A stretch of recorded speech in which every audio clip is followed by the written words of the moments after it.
नमस्कार दर्शकों, आपका फिर से स्वागत है। मेरे साथ में खास बातचीत करने के लिए मुकेश धनगर जी मौजूद हैं। कांग्रेस के प्रदेश महासचिव हैं और मथुरा से लोकसभा प्रत्याशी भी रह चुके हैं कांग्रेस से। तो जी बताइए, आप मथुरा को विकास को किस नज़र से देखते हैं, क्या कुछ कहते हैं? धन्यवाद आपका। देखिए, मथुरा जनपद में भारतीय जनता पार्टी के नीचे से ऊपर तक पूरा तंत्र भारतीय जनता पार्टी का है।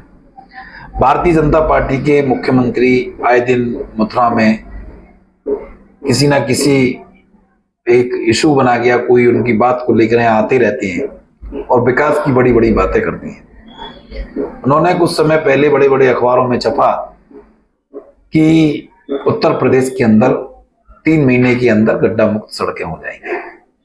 आप मथुरा जनपद के किसी भी ग्रामीण अंचल में मेरे साथ चल के देखिए, ऐसी कोई सड़क नहीं है जिसमें बहुत अच्छे खासे गड्ढे नहीं हो रहे हो।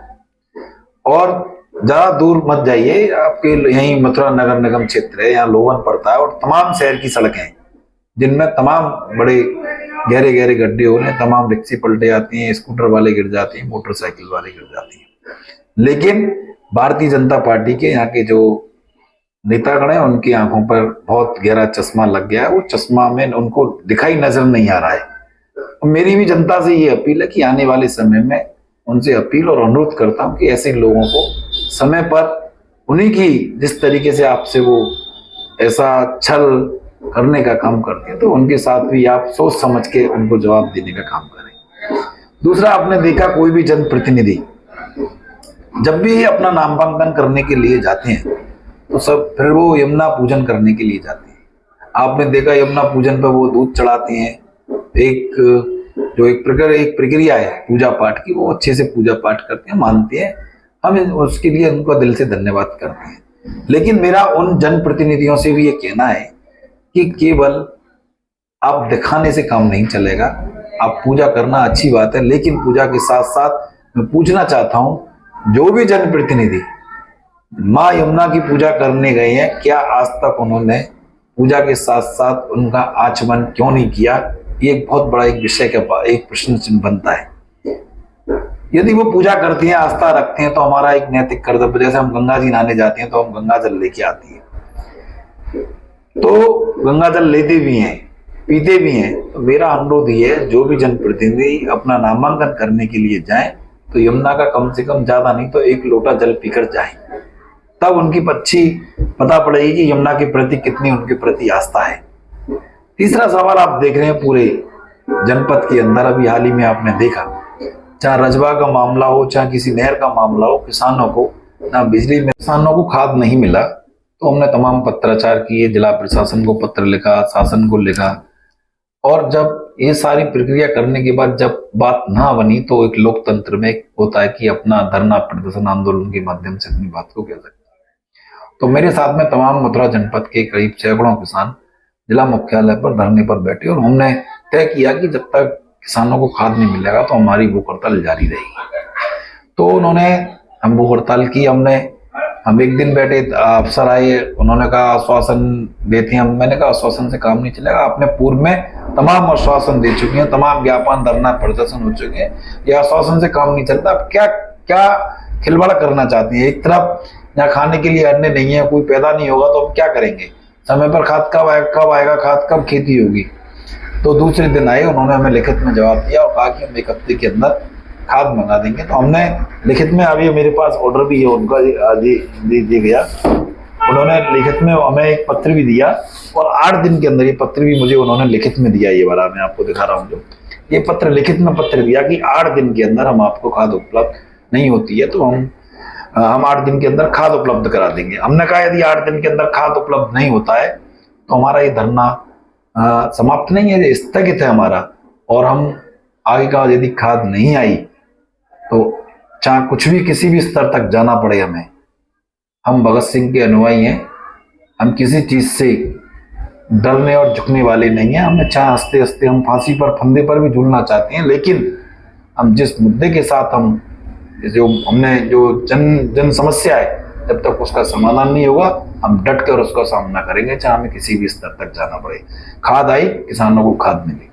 इसी तरीके से मुझे लग रहा है कि हमें सड़कों पे जनहित में तमाम जगह, अभी मैंने अग्निवीर की बात कही आपके सामने, जनपद में करीब हमारे पास डाटा है, करीब 1.5 लाख के करीब युवा हैं जो कि इस अग्निवीर और अग्निपथ जैसी योजना से पीड़ित हैं। वो नहीं जाना चाहते। वो 4 साल की नौकरी करने के बाद 4 साल के बाद क्या करेंगे, पूछना चाहती हैं सरकार से, क्या है आपके पास ऐसा एजेंडा। उन्होंने युवाओं के साथ जो धोखा और जो बेरोजगार करने का काम किया, ये भारतीय जनता पार्टी की सोची समझी साजिश है। और वो युवा विरोधी है, किसान विरोधी है, गरीब विरोधी है, दलित विरोधी है, पिछड़ा विरोधी है, व्यापार विरोधी है। अब देखिए जीएसटी, तमाम अनाप शनाप जीएसटी लगा दिए। तो इन सारी चीजों को लेकर मेरा जो सरकार भारतीय जनता पार्टी है वो एक आम जनमानस पर कुठाराघात कर रही है। यदि इन सब चीजों पर वो, हम अपील करते हैं प्रधानमंत्री से, इन सब का संज्ञान लेती हो, उन पर अपना आगे जो जनहित के मामले हैं उन पर काम करें। नहीं करेंगे तो हमारा काम है कि सड़क से लेकर सदन तक उनकी आवाज को बुलंद करना, जनता के मुद्दों को उठाना, जनता के बीच में रहना, जनता के सुख दुख में शामिल होना हमारा अनवरत जारी रहेगा। अभी जब लोकसभा का चुनाव चल रहा था तो हमारी जो सांसद महोदय हैं, मैंने अपने मैनिफेस्टो में कहा कि जिस तरीके से मथुरा में जाम की स्थिति है, वो यहाँ से जाम आते हैं, हमारे श्रद्धालु आते हैं बाहर से, क्या संदेश लेकर जाएंगे। तो मैंने अपने संबोधन में कई जगह बोला भी, लोगों ने कहा भी। तो मैंने कहा यदि मुझे यहाँ के जो ब्रजवासी हैं मुझे आशीर्वाद देंगे तो मुकेश धनगर वहाँ सड़क पर यदि जहाँ जाम मिलेगा, जाम कहीं लगा मिला और मुझे ये सूचना मिलती है कि जाम खुला नहीं है, जाम लगा है, घंटों जाम है, शासन प्रशासन सुन नहीं रहा है, तो मुकेश धनगर स्वयं खड़े होकर वहां पर जाम का खुलवाने का काम करेगा और समुचित व्यवस्था करने का काम करेंगे। इसके उपरांत सांसद जो यहाँ की प्रत्याशी थी हेमा जी, उस पर उन्होंने फिर कहा कि यदि मैं यहाँ से सांसद बनूंगी तो मैं ब्रजवासियों को जाम से मुक्ति दिलाऊंगी। मैं महोदय सांसद हेमा जी से अपील भी करता हूं कि अपने किए हुए वादे को ध्यान आकर्षित करना चाहता हूं कि उस वादे को याद करें और यहाँ से जो जाम की स्थिति है उन्हें उसको जाम से मुक्ति दिलाएं। दूसरा, एक यमुना जी का भी उन्होंने कहा था कि मैं हमारी सरकार में सांसद बनूंगी तो मैं यमुना जी को अपील करूंगी। तो उनकी नीचे से प्रदेश में सरकार, देश में सरकार, 10 साल वो सांसद रही हैं, 10 साल, तीसरा टर्म है उनका। मैं उनका फिर ध्यान आकर्षित करना चाहता हूं कि वो यमुना जी को अपील करें। नहीं करेंगे तो हमारा काम है कि उनको जो एक लोकतंत्र की प्रक्रिया, हम हमारी आवाज है, विपक्ष में रह के वो आवाज उठाना हम उठाएंगे। और जो एक प्रक्रिया लोकतंत्र में धरना, प्रदर्शन, आंदोलन हम दमदारी से करेंगे। सरकार जिस तरीके से डराना चाहती है, व्यापारी को डराना चाहती है, छात्र को डराना चाहती है, किसानों को डराना चाहती है, मुकेश धनगर ना डराए, ना डरेगा, ना झुकाए, ना झुकेगा। हम इस सरकार की जितनी पुलिस तानाशाही है, हर चुनौती से सामना करने के लिए तैयार है, हर स्थिति में लड़ने के लिए तैयार है। और जो भी इनकी ईडी, सीबीआई, इनकम टैक्स, जो भी इनके पास मशीनरी हो, मुकेश धनगर हंसते हंसते इन सारी सरकार की मशीनरियों से लड़ना जानता है और जनता की जो जनहित की मांग है उनके लिए डटकर मुकाबला करने के लिए मैं अग्रसर रहूंगा। तो जैसा कि हम आपको बताते चलें कि मुकेश धनगर जी ने बीजेपी के यहाँ जनप्रतिनिधियों में सांसद, तीसरी बार की सांसद हेमा मालिनी पर बड़ा आरोप लगाया है कि उन्होंने वादे किए थे सांसद होने से पहले जाम को लेकर और यमुना जी की शुद्धिकरण को लेकर। ना तो जाम की स्थिति सही हो पाई, ना यमुना की शुद्धिकरण की स्थिति। उन्होंने स्पष्ट रूप से कहा है कि मैं मथुरा की जनता के लिए पूरा साथ खड़ा हूँ, सड़क से लेकर सदन तक मेरा सहयोग जहाँ मिलेगा मैं सहयोग करूँगा जनता के लिए।